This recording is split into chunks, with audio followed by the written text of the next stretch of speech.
মনের ইচ্ছে যে এভাবে হঠাৎ করে পূরণ হয়ে যাবে সত্যিই একদম ভাবতেই পারিনি। গুড মর্নিং সবাইকে। কেমন আছো সবাই? কয়দিন ধরে না আমার বড্ড ইচ্ছে করছিল পুঁইশাক খাওয়ার।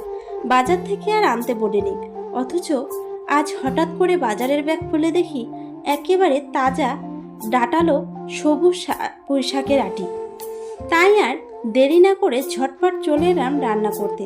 রান্না করার আগে বাড়ির কাজগুলো সব একে একে করে তারপর পুঁইশাকগুলো কেটে বেছে তারপর দুটো আলু কেটে নিয়েছিলাম।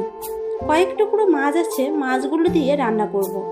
পেঁয়াজ কুচি, লঙ্কা কুচি, জিরা ও রসুন কুচি ফোড়ন দিয়ে আলু আর পুঁইশাকের ডাঁটাগুলো আগে দিয়ে একটু নাড়াচাড়া করে ঢেকে দেব।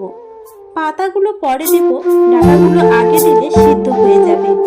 ঢাকনা খুলে শাকগুলো সিদ্ধ হয়ে আসলে একটু কষিয়ে ঝোলের জন্য পানি দিয়ে দেব। যখন পানিটা একদম জাল হয়ে আসবে তখন মাছগুলো দিয়ে নেড়ে চেড়ে নামিয়ে নেব। গরম ভাতের সাথে একদম জমে যাবে। আপনাদের কি এভাবে না বলতে মনের ইচ্ছে পূরণ হয়? আজকে তবে আসি, সবাই ভালো থেকো, টাটা।